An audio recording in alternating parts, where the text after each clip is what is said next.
noche, o en esta tarde todavía, buenas noches ya. Vamos a entrar en la parte pues más difícil en la vida de Job. Veamos la estructura, por favor, ahí en nuestra transparencia.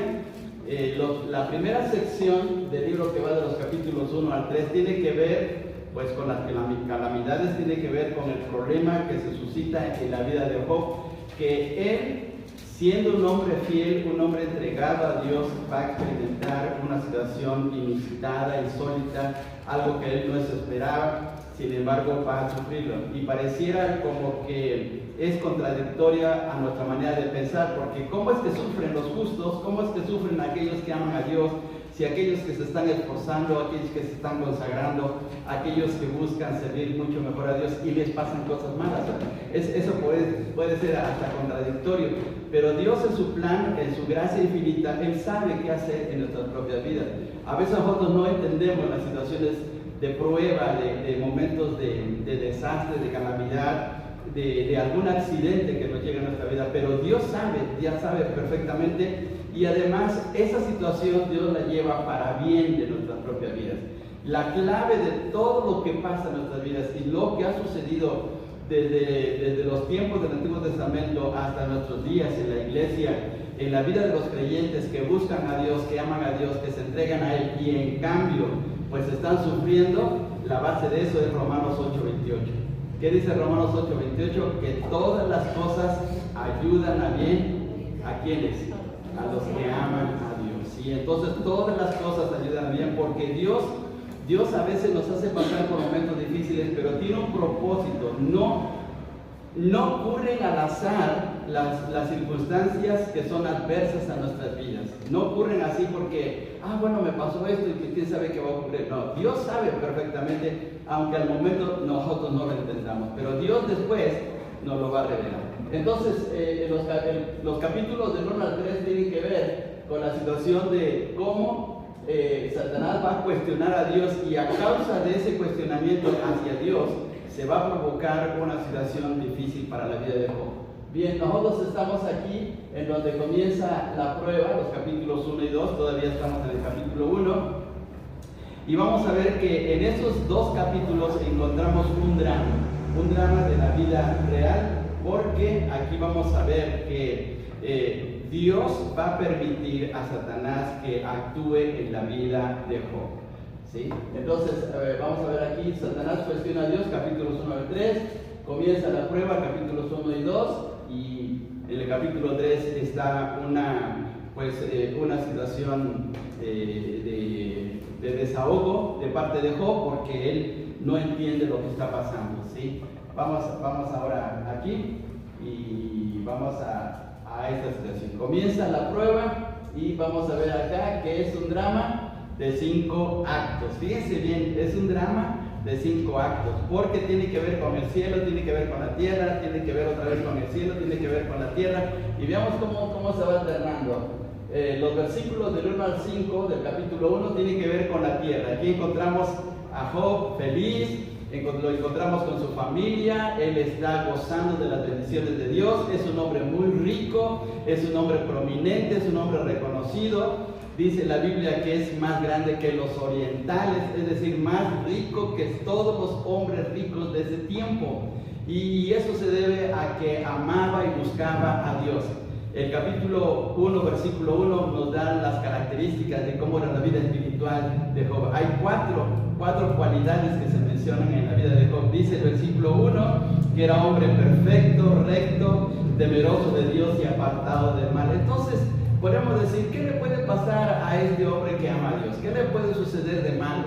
¿Qué tipo de calamidad le puede venir si Dios está con él, si Dios le está bendiciendo? Pero fíjense bien que aquí las cosas cambian. Aquí a veces, y eso es lo que a veces no se entiende, y mucha gente cuestiona por qué pasan situaciones tan difíciles en la vida, por qué hay guerras, por qué hay enfermedades, por qué hay accidentes, por qué hay muertes.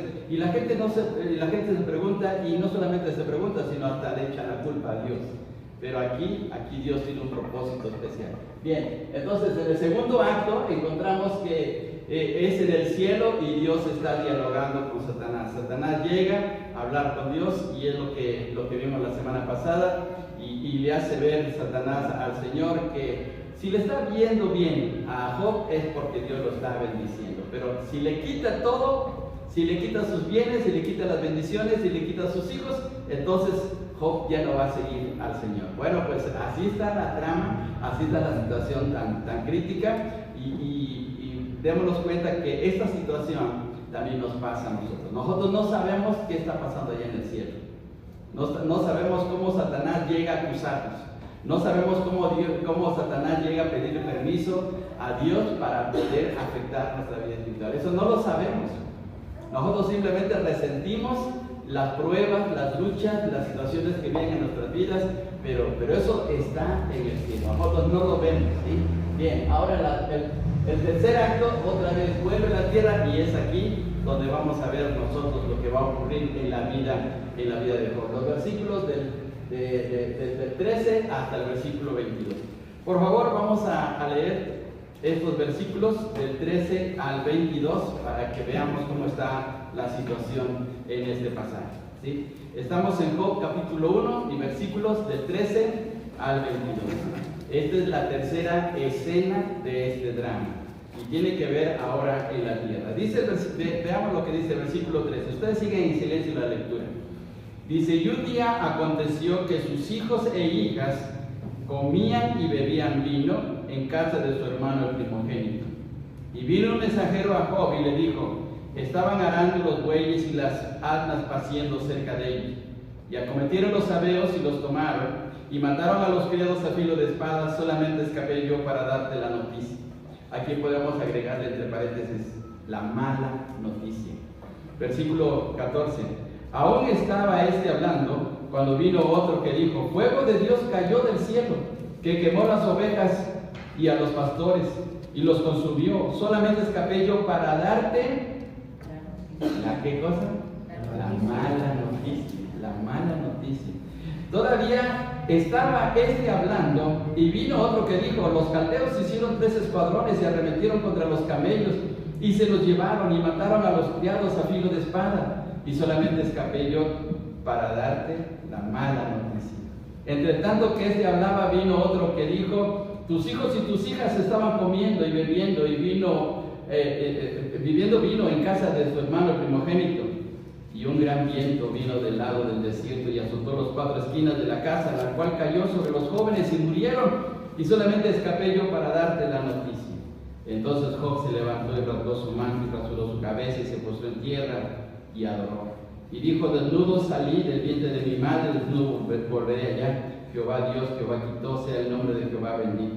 En todo esto no pecó Job, ni atribuyó a Dios despropósito alguno.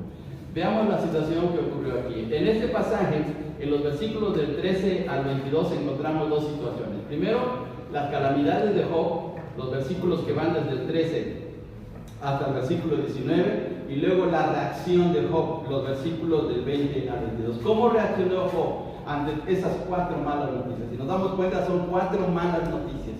¿Cómo reaccionó Job ante esas situaciones? Bueno, es lo que vamos a ver ahora aquí al entrar de lleno a esta porción, ¿sí? Vamos entonces al tercer acto, que tiene que ver con la tierra, ¿sí?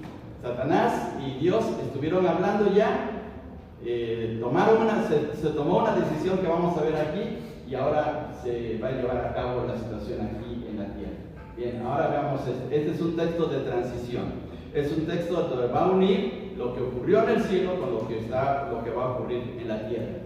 Dice el versículo 11: pero extiende, aquí son palabras de Satanás, pero extiende ahora tu mano y toca todo lo que tiene y verás si no. Y ese era el propósito de Satanás, del diablo, para la vida de Job. Y verás si no blasfema contra ti en tu misma presencia. Así está en nuestra Biblia, así en nuestra Biblia que se le llama Reina Valera, versión Reina Valera. Pero hay una versión de la Biblia, se llama la versión Strobinger, que es una versión argentina, y en este texto dice de la siguiente manera: pero anda, extiende tu mano y toca cuanto es suyo y verás cómo te maldice en la cara. Esa es una traducción más fuerte. Aquí como que es un poquito más suave: y verás si no blasfema contra ti.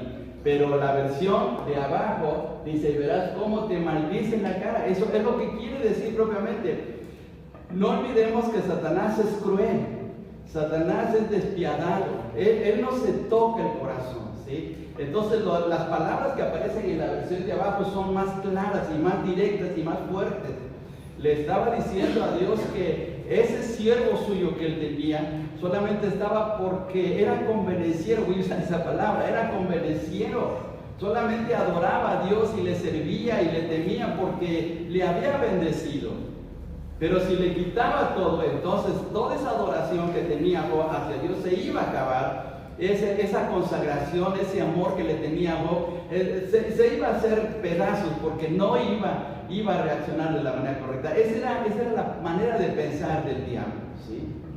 Ahora, tristemente, a veces se confirma esto, porque a veces sí ocurre que pues Satanás nos toca y pues sí, caemos, le fallamos a Dios. Pero es lo que quería con su siervo Job. Con Job quería hacer eso Satanás. Bien, vamos a ver ahora aquí. Vamos a ver aquí los propósitos del diablo. Hay 3 grandes propósitos del diablo en el mundo. 3 grandes propósitos. El primer gran propósito, veamos esto, es que el diablo impide o no quiere y hace todo el gran esfuerzo de que no aceptemos el mensaje del Señor Jesucristo, es decir, que no aceptemos el mensaje del Evangelio. Nos va a poner trabas, obstáculos, barreras y todo lo que tenga a su disposición. Va a armar estrategias, va a planear, va a buscar la manera de nunca llegar a poder aceptar el mensaje del Evangelio. El diablo va a hacer todo hasta lo imposible, va a hacerlo hasta lo imposible con la finalidad de que ninguna persona llegue a conocer de Jesucristo, ¿sí? 2 Corintios 4:4, por favor, alguien lo quisiera leer. 2 Corintios 4:4, el texto que está aquí, alguien quisiera leerlo, por favor. En los cuales el Dios de Jesucristo se encuentra en el entendimiento de los incrédulos, para que no les resplandezca la luz del Evangelio de la gloria de Cristo, el cual es el más. Muy bien. Entonces, ¿quién es el Dios de este siglo, hermanos? Pues es el diablo, ¿verdad? Entonces, el diablo o Satanás. Y dice que cegó ¿qué cosa? El entendimiento. ¿Para qué ciega el entendimiento? ¿Para qué nos pone una venda en los ojos? Pues ahí lo dice el pasaje. Para que no nos resplandezca la luz, la gloria o la luz del Evangelio, ¿verdad? Para que no lleguemos a aceptar a Jesucristo. Por eso es que a veces los amigos, las diversiones, el trabajo y todo tipo de cosas nos hacen que nos vayamos por otro lado. Alguien nos está hablando de Dios, alguien nos está invitando a venir a Jesucristo y no falta alguien o algo que nos desvíe, ¿sí? Porque esa es la táctica del diablo. Él no quiere que nadie sea salvo. Él quiere llevar a toda la humanidad a la perdición. Él sabe perfectamente que va a ser condenado un día. Él sabe de su juicio. Él conoce la Biblia. Fíjese bien. El diablo conoce perfectamente la Biblia. Recordemos cómo tentó al Señor Jesucristo. Utilizó la Biblia. Nosotros no le podemos ganar al diablo con el manejo de la Biblia. Fíjense bien qué cosa tan tremenda. Nosotros no le podemos ganar. Él se la sabe mucho mejor hasta de memoria.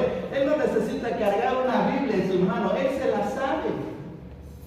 Y la utilizó, pero la utiliza para mal.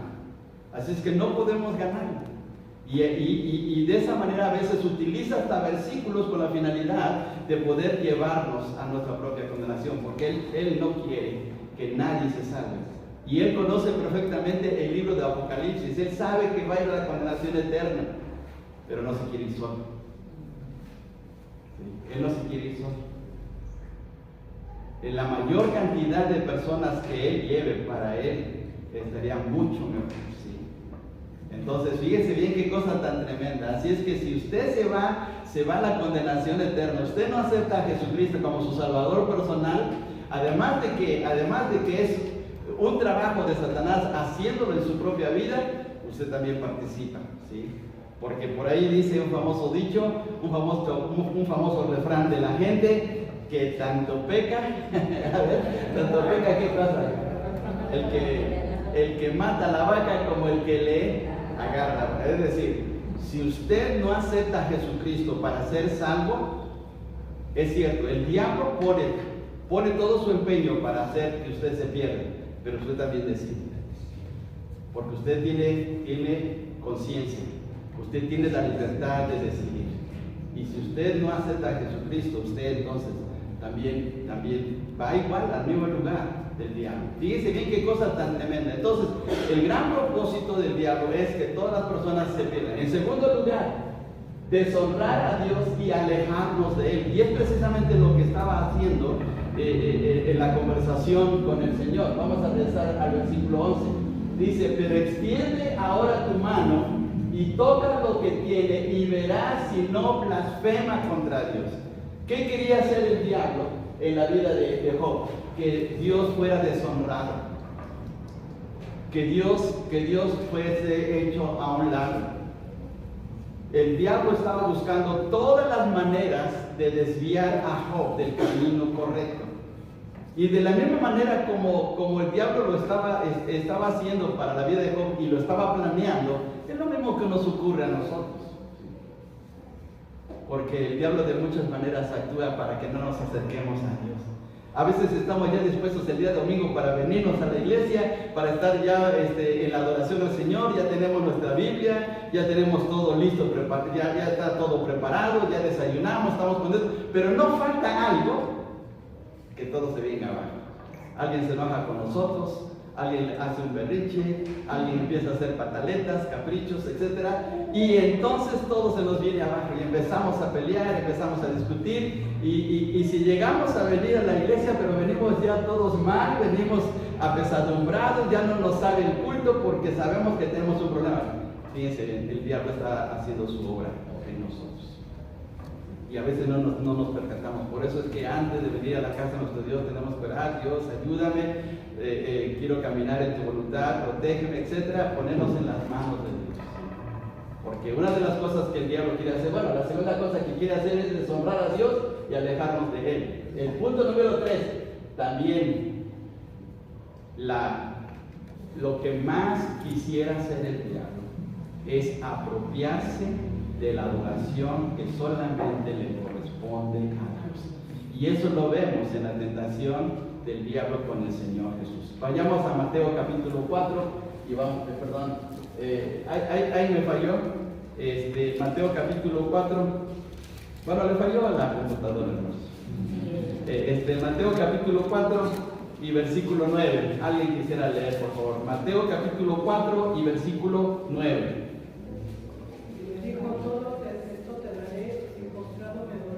Muy bien, si leemos el versículo anterior, el versículo 8, dice que Satanás le mostró al Señor todos los reinos de la tierra, todas sus riquezas, toda su gloria, dice toda la gloria de ellos. Pero ¿cuál era el propósito? Versículo 9. Dice, todo esto te daré si postrado me adoras. ¿Qué es lo que quiere el diablo a final de cuentas? Quiere quitarle la adoración a Dios. El único digno de adoración solamente es Dios, porque Dios es bueno, Dios nos salva, Dios nos perdona, Dios nos da de sus bendiciones, Dios nos da infinidad de cosas, y Él es digno de toda la adoración. Él es el creador del universo, es nuestro propio creador, Él nos dio a su propio Hijo, pero el diablo le quiere quitar toda la adoración al Señor. Sí. Y qué situación tan tremenda se estaba pasando y se estaba gestando en el cielo para la vida de Job. Pero lo que está pasando lo que pasó en la vida de Job, hermanos, también es algo que ocurre en nuestra propia vida. Por eso en la Biblia el apóstol Pablo escribió en la carta a los Efesios, el capítulo 6, de que debemos de tomar toda la armadura de Dios y debemos de ponernos esa armadura, porque los ataques son de todos los días. Tal vez por un momento nos deje tranquilos, pero Él va a venir y va a seguir actuando. No nos va a dejar, fíjense bien, en toda nuestra trayectoria en la tierra no nos va a dejar hasta que el Señor nos lleve a su presencia. Cuando lleguemos al cielo, ya libres. pero mientras estemos aquí, va a actuar de muchas maneras. Entonces, ¿cuáles son los 3 grandes propósitos del diablo? Número 1, impedir aceptar el Evangelio. Número 2, deshonrar a Dios y alejarnos de Él. Y número 3, apropiarse de la adoración a Dios. ¿Pueden recordar los 3 propósitos? Vamos a quitar la transparencia. Bien, a ver, ¿cuáles son los 3 propósitos del diablo? Número 1, Impedir aceptar el Evangelio. impedir aceptar el Evangelio. Número 2, deshonrar a Dios y alejarnos de Él. Y número 3, Apropiarse de la gloria. de la adoración que le corresponde a Dios, que es de Dios. ¿Sí? Entonces, no olvidemos esas 3 situaciones. Entonces, si no venimos a la casa de Dios o no tenemos nuestro tiempo devocional, nuestro tiempo de oración en familia, y porque nos llenamos de trabajo, de actividades y situaciones, no olvidemos que alguien nos está desviando. Alguien nos está desviando. Y ese alguien ya sabemos quién es. Bien, vamos aquí adelante. Bien. Ahora aquí. Hay una cosa muy especial que se nos menciona aquí y que es parte de toda la Biblia. El diablo no puede hacer absolutamente nada sin el permiso de Dios.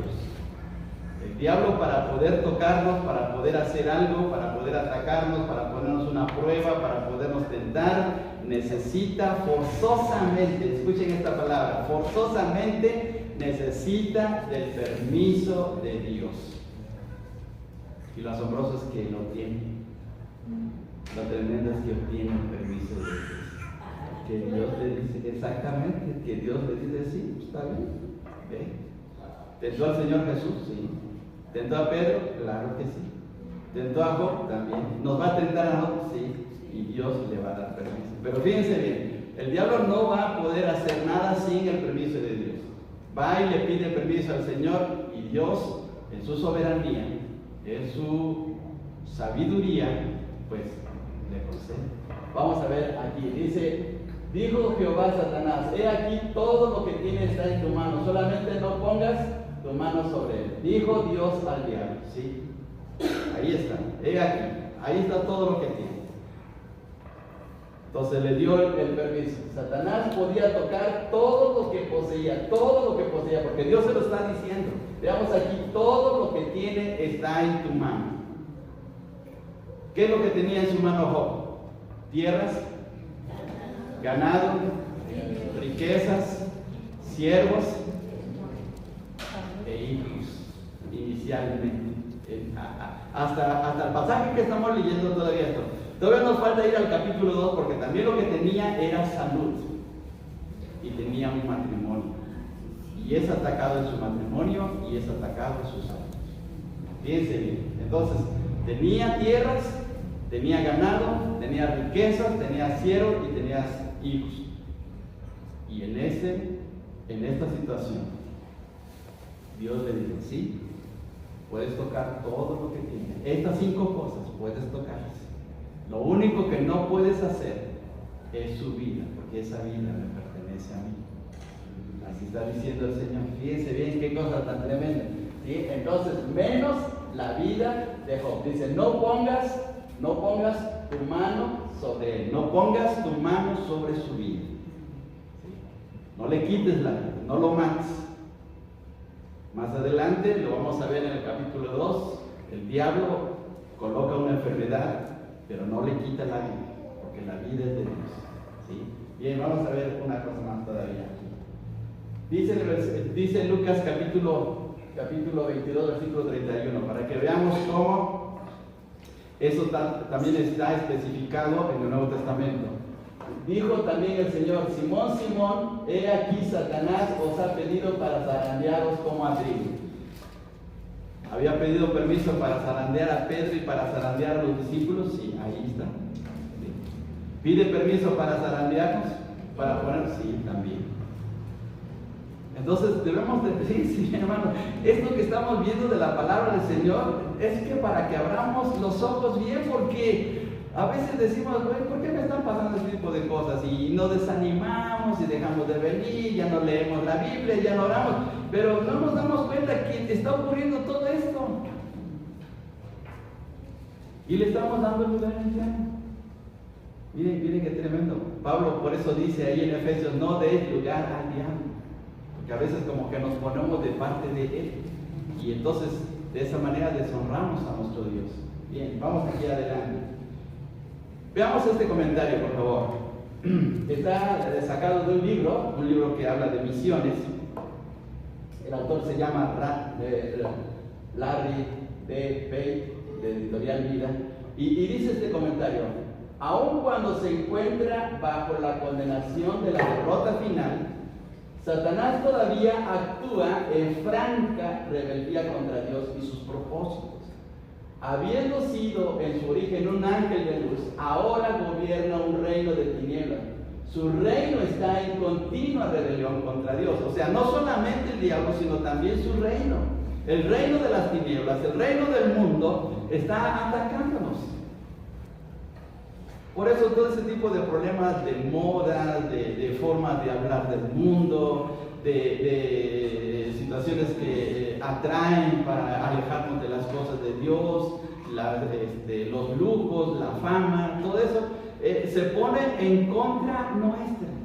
Por eso el apóstol Juan dice: no améis al mundo ni las cosas que están en el mundo, porque el que ama al mundo, el amor del Padre no está en él.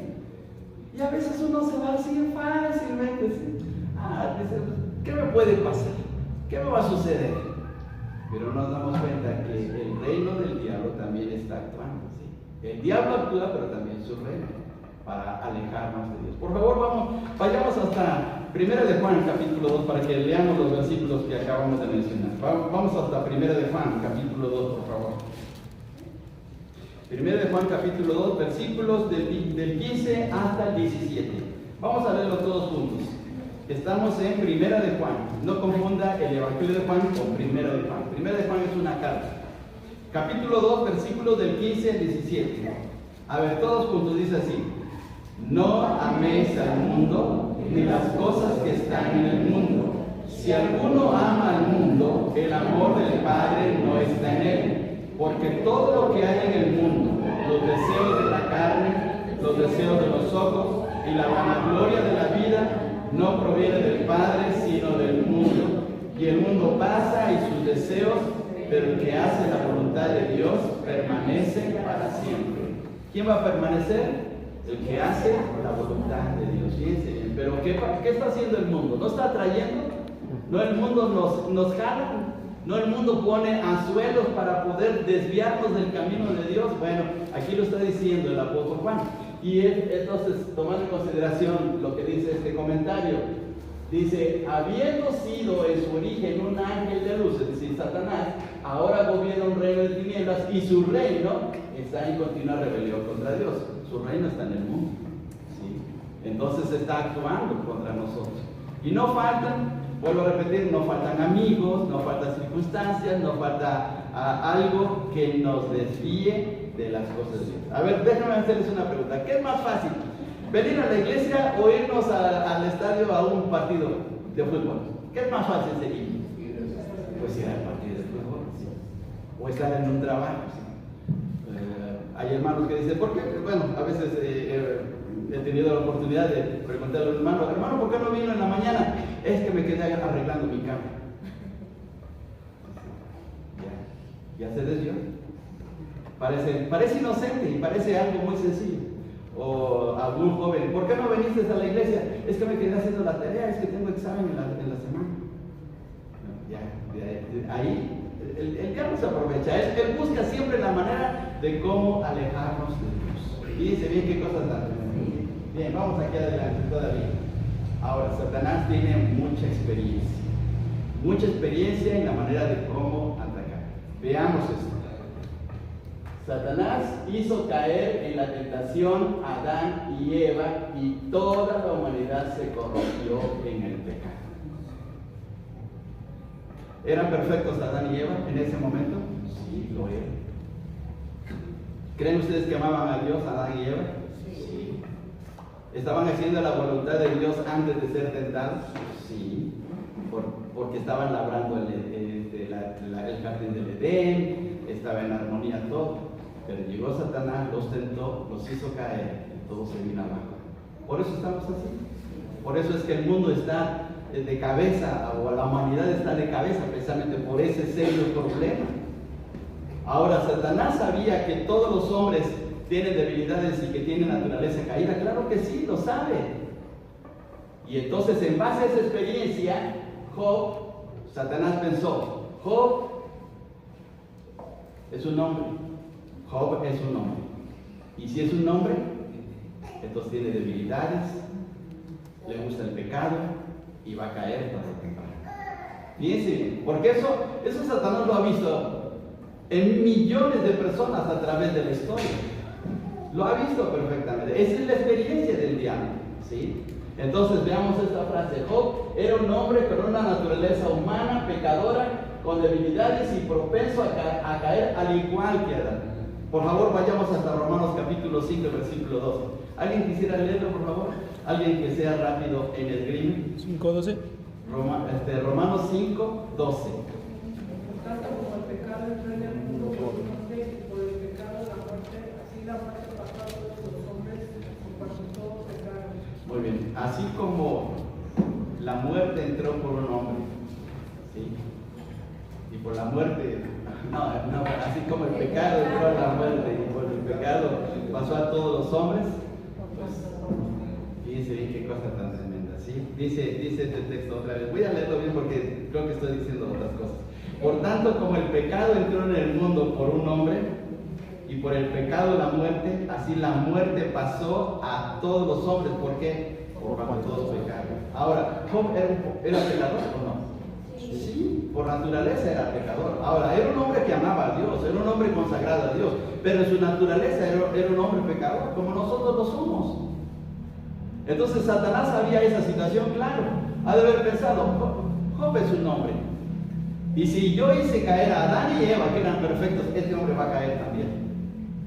Y también nos lo dice a nosotros. Bueno, no nos dice directamente, pero él viene a atacarnos precisamente para eso, para que le fallemos a Dios. Miren qué cosa tan tremenda. Bien, vamos aquí todavía. Ahora, vamos a ver, comienzan las pruebas. ¿Cómo comenzaron las pruebas para Job?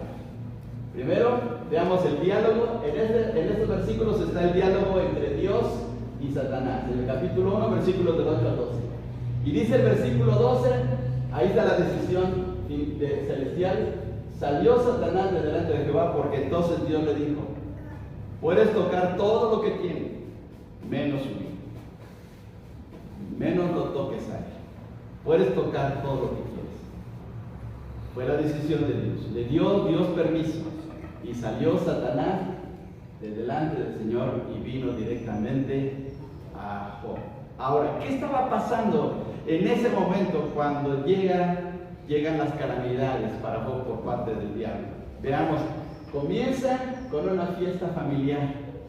Dice en el versículo 13, Job 1:13, y un día aconteció que sus hijos e hijas comían y bebían vino en casa de su hermano el primogénito. ¿Qué estaba sucediendo ahí? Por favor, vayamos al versículo 4. Vamos a regresar un poquito para que veamos el contexto. ¿Sí? Job 1:4. Job 1:4. A ver, lo leemos todos juntos. Dice de la siguiente manera, todos juntos.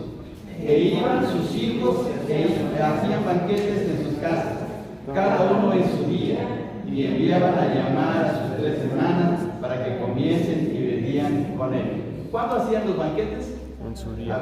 En su cumpleaños, ¿se acuerdan? En su cumpleaños. Entonces, ¿qué estaban celebrando en la casa del primogénito? Un cumpleaños. Un cumpleaños. Un día cuando la familia estaba reunida felizmente, cuando la familia estaba tranquila, cuando había armonía entre hermanos y hermanas. Dice, aconteció un día que sus hijos e hijas comían y bebían vino. Estaban allí en una fiesta. Ahora, en ese tiempo se acostumbraba el vino. No hay que considerar que estaban haciendo una orgía, se estaban emborrachando, sino era lo que se acostumbraba en ese tiempo. Pero había una armonía familiar. ¿No les pasa que a veces estamos bien tranquilos, felices, desayunando bien, cenando bien, platicando con familia, y de momento todo cambia y se nos viene abajo? Lo mismo ocurrió en la vida de Job. Comenzó no a través de un problema serio, no a través de una situación crítica, sino a través de un momento muy feliz. Ahí se arruinó toda la fiesta, por decir así. Cuando estaban celebrando ese cumpleaños, posiblemente del primogénito, porque dice que fue en la casa del primogénito, posiblemente ese hijo de Job, que no se sabe cómo se llamaba, se estaba celebrando su cumpleaños, fue cuando empezaron a llegar las malas noticias. Y pareciera que eso se repite constantemente en nuestra vida, porque cuando estamos tranquilos, cuando estamos bien, cuando hay armonía en la casa, cuando es felicidad, pues se nos viene abajo todo. Bien, ahora veamos, primera prueba. ¿Cuál es la primera prueba? Vamos a ver, por favor, versículos del 13 al 15. Del 13 al 15. ¿Quién nos quiere leer, por favor? Del 13 al 15. Y un día aconteció que sus hijos e hijas comían y bebían vino en casa de su hermano el primogénito. Y vino un mensajero a Job y le dijo: estaban arando los bueyes y las asnas paseando cerca de ellos, y acometieron los sabeos y lo tomaron, y mataron a los criados a filo de espada. Solamente escapé yo para darte la noticia. Aún estaba hablando. Hasta ahí nada más, hasta el 15. Esas, gracias, hermano. Bien, si regresamos a los primeros versículos para darnos cuenta de las posesiones de Job, aquí se van a volver a repetir. No en la forma ordenada como están al principio, pero sí van a aparecer. Por favor, vamos a regresar al versículo 3. Dice de la siguiente manera: su hacienda era 7,000 ovejas, 3,000 camellos, 500 yuntas de bueyes, 500 asnas y muchísimos criados, y era aquel varón más grande que todos los orientales. Ahora regresemos al versículo, el versículo 15. Dice: y acometieron los sabeos y los tomaron y mataron a los criados a filo de espadas. Perdón, me equivoqué. Versículo 14. Y vino el mensajero a Job y le dijo: estaban arando, ¿quiénes? Eran sus yuntas. ¿Cuántas yuntas eran? 7. 500. 500. Eran 500 yuntas que estaban trabajando en el campo. Y luego dice: y las asnas estaban paciendo cerca de ellas. ¿Cuántas asnas eran? Eran también 500. Entonces, ¿dónde comienza la primera calamidad? El primer problema para Job, la primera prueba, cuando él pierde sus 500 yuntas y sus 500 asnas. Ahora, veamos esto. Los sabeos eran una tribu nómada de la región árabe que moraban cerca de Edom. Eran descendientes de Seba, hijo de Cus y nieto de Can. Vamos hasta Génesis capítulo 10, versículos del 6 al 7. ¿De dónde eran esta gente? Génesis capítulo 10, versículos 6 y 7. Alguien, por favor, que nos lea. Los hijos de Can, Cus, Misraim, Put y Canaán. Y los hijos de Cus, Seba, Ávila, Santa, Rahama y Sapteca. Y los hijos de Rahama, Seba y Dedán. Muy bien. En el versículo 7 dice que los hijos de Cus el primero se llamaba Seba. De ahí vienen los sabeos. Y los sabeos, como aparece aquí en la transparencia, Seba era hijo de Cus, pero además Cus era Cus era hijo de Can, y por lo tanto Seba era el nieto de Can. De ahí descendían estos sabeos.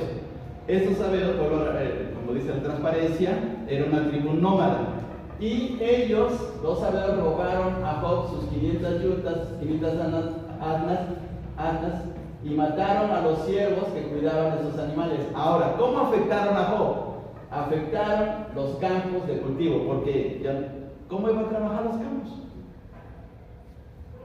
Y de los campos se obtiene la alimentación, el trigo, lo que se sembraba en ese tiempo. Afectó su alimentación, afectó su economía también, por ahí comenzó. Tal vez Job podía pensar: bueno, está bien, ya se me perdieron las 500 yuntas, las 500 asnas, pero todavía tengo pues más siervos, todavía tengo otro tipo de cosas, puedo salir adelante, ¿sí? Tal vez, como a veces nos pasa a nosotros, perdí un billete de 500, pero bueno, pues todavía por ahí tengo un cochinito con monedas, y entonces pues me va a salvar esta semana. Pensamos tal vez de esta manera. pero veamos cómo sigue la prueba. La siguiente prueba es solamente está en el versículo 16. ¿Alguien nos quiere leer, por favor, el versículo 16? Aún estaba hablando cuando vino otro que dijo: fuego de Dios cayó del cielo, que tomó las ovejas y a los pastores y los consumió. Solamente escapé yo para darte la mano. Muy bien. Ahora, ¿hacia dónde fue el ataque? Hacia las ovejas. ¿Cuántas ovejas eran? Versículo 3. 3,000. No. 7,000. 7,000. Imagínense, perder 7,000 ovejas. Bueno, que se perdieran 50, 100 de las 7,000, bueno, como quieran. Pero ahora, 7,000. Dice en este versículo 16 que el fuego cayó y quemó las ovejas, quemó a los pastores, pues solamente se escapó uno. Sí. Ahora, veamos aquí. Las exportaciones de lana, porque de ahí se saca la lana de las ovejas, las exportaciones de lana, el alimento, porque sirve también para comer las ovejas, y la economía fueron afectadas. Porque a la hora de trasquilar las ovejas, pues sacaban la lana, tal vez la vendían, comerciaban, pero todo se le vino abajo. Perdió sus 500 yuntas, perdió sus 500 lanas, ahora perdió sus 7,000 ovejas. Dice, cada vez más se está volviendo pobre. Bien, vamos ahora a la tercera prueba. El siguiente versículo, por favor, el 17. ¿Quién nos quiere leer? El 17. Todavía estaba hablando y vino otro que dijo: los caldeos hicieron 3 escuadrones y arremetieron contra los camellos y se los llevaron y mataron a los criados a filo de espada, y solamente escapé yo para darte la noticia. Bien, según el versículo 3, ¿cuántos camellos eran? Eran 3,000 camellos. Tienen 3,000 camellos. Yo no he investigado cuánto vale un camello, pero de seguro que ha de haber costado mucho. Pero 3,000 camellos fueron robados por los caldeos. Bien, vamos a ver aquí la transparencia. Los caldeos también eran una tribu nómada en el tiempo de Job, una tribu nómada que no hay que confundir con los babilonios. Más adelante en el libro de Daniel se habla acerca de los caldeos, pero no tiene nada que ver con la situación de aquí de Job. Los caldeos eran todavía en ese momento una tribu nómada y además se les consideraba como una tribu de saqueadores y ladrones. Los caldeos de ese momento, del tiempo de Job, robaron los 3,000 camellos y mataron los siervos que estaban a cargo de esos animales. Ahora, ¿qué estaba pasando con eso? Al llevarse los camellos, Job perdió sus medios de transporte para comerciar, porque servían de transporte. No olvidemos que los camellos pueden caminar grandes distancias, pueden ir en el desierto, son animales muy resistentes, y bueno, todo su comercio que él tenía, sus compromisos económicos, se vinieron abajo.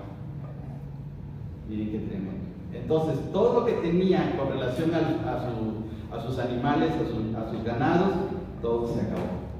¿Sí?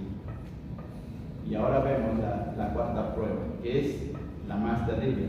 La cuarta prueba, vamos de los versículos 18 y 19. ¿Alguien que nos quiera leer, por favor?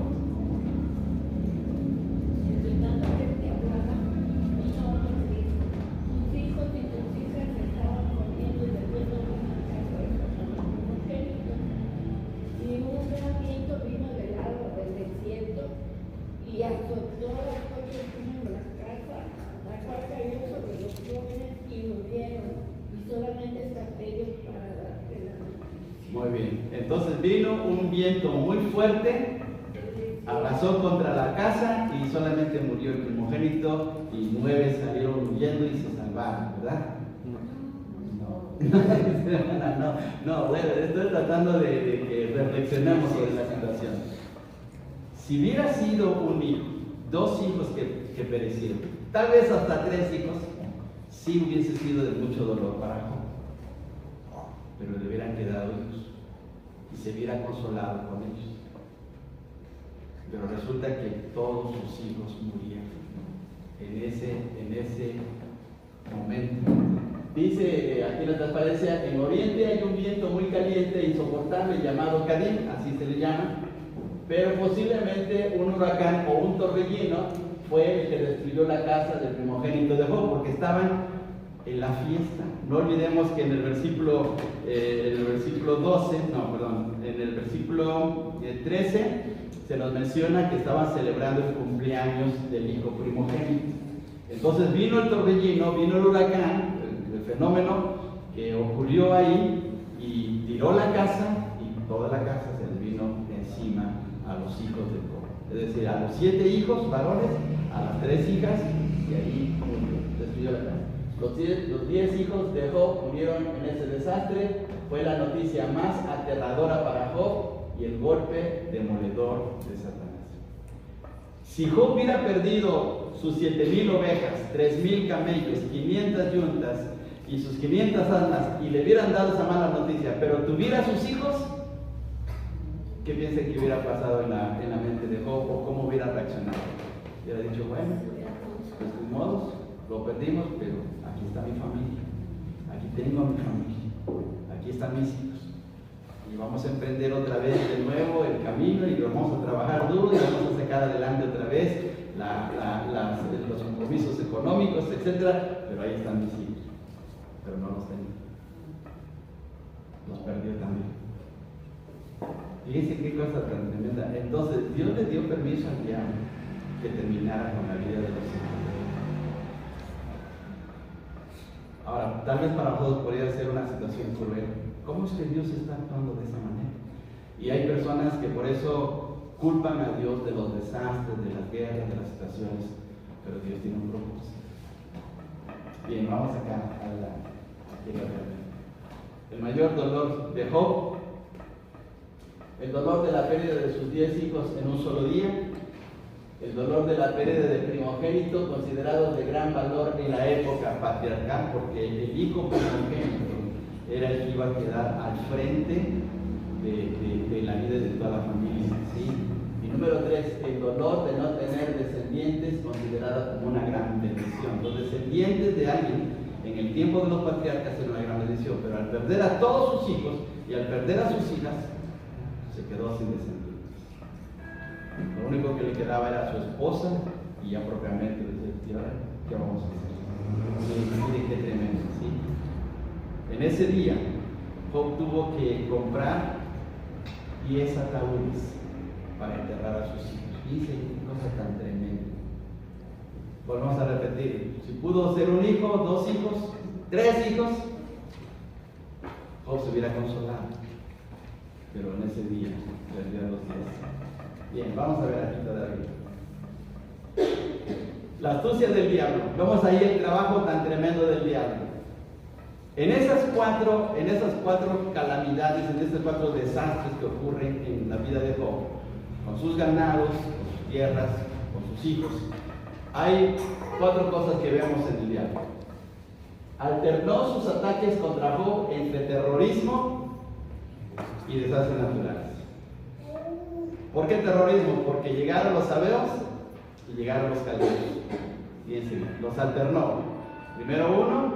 Primero los sabeos, y luego viene, a ver, ¿cuál fue el desastre? Fue el fuego, cayó fuego. Luego vienen los caldeos, ¿y qué viene? El viento, ¿sí? O el huracán. Sus ataques fueron progresivos, es decir, fueron desde abajo para ir haciendo cada vez más dura la prueba para Job. El último, dice, sus ataques fueron progresivos, reservando el último desastre para provocar mayor dolor. 3. Buscó entre ataque y ataque que Job le echara la culpa a Dios. Eso es lo que quería, que le echara la culpa a Dios. Si Job hubiera dicho, es la culpa de Dios, Dios es el responsable de lo que me está pasando, hubiera salido triunfador el diablo. ¿Sí? Y número 4, guardó la vida, fíjense bien qué astucia, guardó la vida de un mensajero que le diera a Job las malas noticias. Es decir, en cada desastre quitó a un mensajero, a un siervo, lo hizo a un lado para que fuera corriendo a darle la mala noticia a Job. Mire ahí cómo estaba trabajando. Bien, vamos a terminar aquí. Ahora veamos para terminar. La admirable actitud de Job. Es una admirable. Es de reconocer a un hombre que de veras pareciera como de leyenda, pero no lo es. Es un hombre de carne y hueso, sometido a las mismas presiones que nosotros. Y la admirable actitud de Job, en los versículos de 10 al 20, es que no cayó en la trampa del diablo. ¿Cuál era la trampa del diablo? Que blasfemara contra Dios, o como en la versión que leímos, que maldijera a Dios. Pero no cayó en esa trampa. En segundo lugar, aún en su profundo dolor, aún en esa situación tan desgarradora, que no le preocupaba tanto la pérdida de sus ganados, que no le preocupaba tanto sus negocios, que no le preguntaba que sus compromisos comerciales se vinieran abajo, lo que más le dolía era la pérdida de sus hijos, pero aún en esa situación tan desgarradora y tan tremenda, él se arrodilló y adoró a su Dios. Lo adoró. Y así lo dice claramente. Por favor, vayamos al versículo, vamos a Job capítulo 1 y vamos al versículo 20, por favor. Versículo 20. Todos juntos vamos a leer.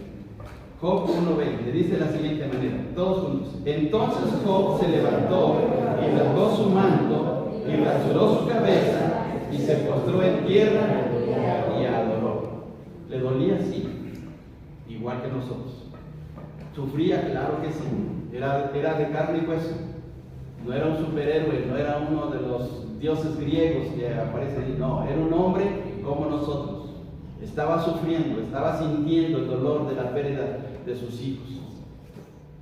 Pero aún así, él pudo adorar a su Dios. Y número 3, reconoció que todo, incluyendo sus hijos, le pertenecían a Dios y que Dios se lo podía quitar en el día que él quisiera, porque todo le pertenece a Dios. Y ese es a veces uno de nuestros serios problemas, porque nos aferramos a las cosas. Si se nos descompone el carro, decimos, ay, ¿por qué este carro? Y empezamos a hacer pues, muchas cosas enojándonos. Si Dios nos los quita, es una cosa material, pero fíjense bien los hijos. Y veamos el versículo 21, dice, dijo Job, desnudo salí del vientre de mi madre, desnudo volveré allá. Jehová dio y Jehová quitó. ¿Y cómo termina? Sea el nombre de Jehová bendito. Hermanos, si perdiéramos nuestra casa en este momento, ¿cuál sería nuestra reacción? ¿Dejaríamos de buscar a Dios? ¿Dejaríamos de amarle? ¿Dejaríamos de servir? Si perdiéramos la salud, dejaríamos de darle lugar a Dios. Fíjense bien qué cosa tan tremenda, ¿eh? ¿Qué lección estamos teniendo de este hombre? Y número 4, Job no pecó ni desacreditó a Dios. Veamos versículo 22, terminamos, dice el versículo 22. En todo esto no pecó Job ni atribuyó a Dios despropósito alguno. Es decir, que no le echó la culpa a Dios. No dijo es por culpa de Dios. ¿Hemos culpado a Dios en un momento dado? Posiblemente sí, no sé. Pero Job no. Job no pecó. Job no le echó la culpa a nadie. Él simplemente se arrodilló, sí, le dolió, rasgó sus vestiduras porque era la forma antigua de expresar el dolor, pero le dio el lugar a Dios amándolo y adorándolo. Terminamos con dos cosas. ¿Cómo reaccionamos ante las pruebas? ¿Cómo reaccionamos? Pues veamos que normalmente, aún como hijos de Dios, con desánimo, nos alejamos de las cosas de Dios, nos alejamos de la iglesia, nos enfriamos espiritualmente, ya no leemos la Biblia, ya no buscamos a Dios, estamos fríos, culpando a todo mundo, culpamos a la esposa, a los hijos, al pastor, a la iglesia, al gobierno, a todo el mundo, y culpamos sobre todo a Dios. Nos enojamos, actuamos con pasividad porque luego decimos, no, ahora ya no hago nada, ahora que lo hagamos, ya no hago nada. Y la última cosa es que apostatamos. ¿Qué significa eso de apostatar? Que negamos nuestra fe, renunciamos a nuestra fe. ¿Es así? ¿Es así como vamos a reaccionar ante las pruebas? Job no lo hizo. Job no lo hizo. Y